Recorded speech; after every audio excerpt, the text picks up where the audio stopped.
తిరుపతి నగరంలో ఐపీఎస్ అధికారిని అంటూ నమ్మించి అమాయకులను దోచుకుంటున్న ఒక ఘరానా మోసగాడిని అలిపిరి పోలీసులు అరెస్ట్ చేశారు. ఢిల్లీలోని నేషనల్ ఇన్వెస్టిగేషన్ ఏజెన్సీ ఎన్ఐఏలో ఐపీఎస్ అధికారిగా పనిచేస్తున్నానంటూ చెప్పుకుంటూ తిరుగుతున్న కె సురేష్ కుమార్ అలియాస్ సూర్యను అదుపులోనికి తీసుకుని కేసు వివరాలను మీడియాకు వెల్లడించారు.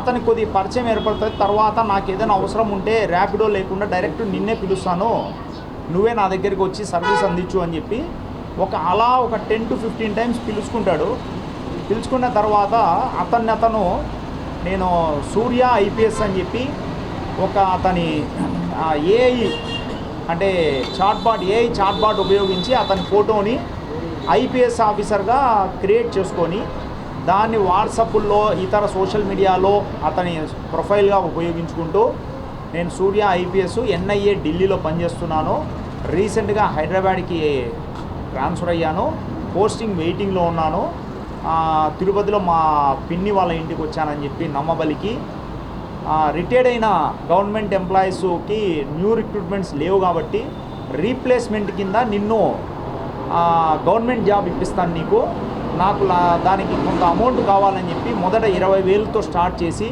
అప్ టు 1,50,000 వరకు తీసుకోవడం జరుగుతుంది. కానీ ఇతనికి ఎక్కడే కానీ జాబ్ వచ్చినట్టు జాబ్ ఇస్తున్నట్టు ఎలాంటి ఆధారాలు దొరక్కపోయేటప్పటికి నా డబ్బన్నా ఇప్పించు లేదంటే జాబ్ అన్నా ఇప్పించంటే అప్పుడు అతని మోసము ఇతను గుర్తించి ఇతను డబ్బు ఇవ్వట్లేదు జాబు ఇవ్వట్లేదు అని చెప్పి అతను నిలదీస్తాడు. తర్వాత అతను మోసగాడని చెప్పి ఇతను కనుక్కోవడం జరుగుతుంది ఐపీఎస్ కాదని చెప్పి.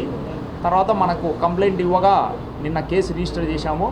ఈరోజు అతని ఒరిజినల్ పేరు కోయిలి సురేష్ కుమార్ అని, ఇతనికి ఆల్రెడీ సిద్దిపేట మరియు పంజాగుట్టలలో సేమ్ ఇదే ఎన్ఐఏ ఏజెంటు ఎన్ఐఏ ఐపీఎస్ ఆఫీసర్గా అవతారం ఎత్తి హైదరాబాద్లో కూడా ఒక ఇద్దరిని ఇలా జాబులు ఇప్పిస్తాము, రీప్లేస్మెంట్ బేస్లో జాబులు ఇప్పిస్తామని చెప్పి మోసం చేసి అక్కడ కూడా 1,50,000 2 లక్షల వరకు మోసం చేసిన 2 కేసెస్ కూడా బయటపడినాయి మా ఇన్వెస్టిగేషన్లో.